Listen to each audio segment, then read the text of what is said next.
find some scissors. Okay, this is Miss Emily.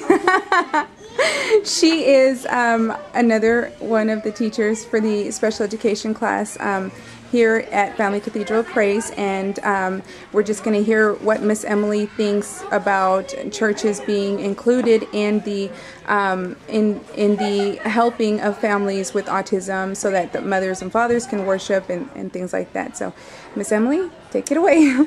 I think it's a very important thing. I have a handicapped child. She does not have autism, but she has cerebral palsy. And I know as she was growing up, when we went to church, once she got to be a teenager, there was really no place for her to go. And even when she was younger, there was always a place for her to go. So she's kind of grown up with adults, and therefore, didn't get to do some of the things that most youth, younger kids, youth, and all that got to do. So I think it's very important. I've been working with the school district for the last 19 years in special education, and it's just the love of my heart. So therefore, I think it also needs to be carried over to the church. And I think it's very important that parents have a place to bring their children that they feel like that it can be safe, protected, and they can also learn about God. I think these kids understand a lot more than sometimes we give them credit for. Yes. And I know also that they have a special connection with God, where some of us don't.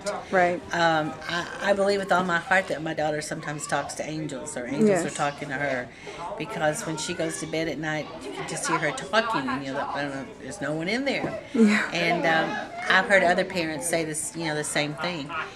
And I think if you do it on a routine, where they're used to going to wherever they go in the daytime, but also if they come on Sundays, they begin to get used to it. And maybe they may not respond to you the way that you think that other kids do, or that you think they should. I think they really grasp more about God than we know. Yes. So I think it's very important. So why would you, what would you say was the reason behind opening up the special education part of Family Cathedral of Praise? Well, Angela and I just have the love for these kids, and we think that it's so important that only that they receive an education that relates to God, that they know about God's love. And I believe with all my heart that God can heal. He is our healer. He's the great physician. And I just know that if He can heal these kids, and I think they need to be prayed over and anointed, and they have to learn about Him. And I think that they may not verbally be able to speak of God. I think their actions and the love and the unconditional love that so many of these kids have to offer, comes from learning about God. Right. And what would you say to pastors of other churches who have not yet tapped into this part of the family situations? I think there's something you should not be afraid of. There's a lot of people, I think they're just literally afraid of doing this. And you have to have someone that's willing to make a commitment, and you have, that's willing to teach them. But first of all, I think that the pastors or education directors or whatever, they have to get past the fear.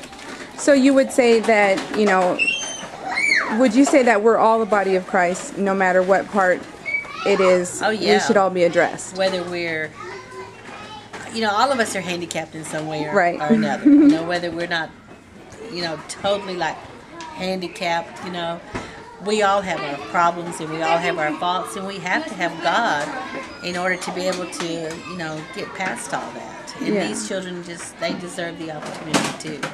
Well, thank you for your time, Miss Emily, and thank you for your commitment to these children and to my Abraham. You're welcome. Bye-bye. Bye.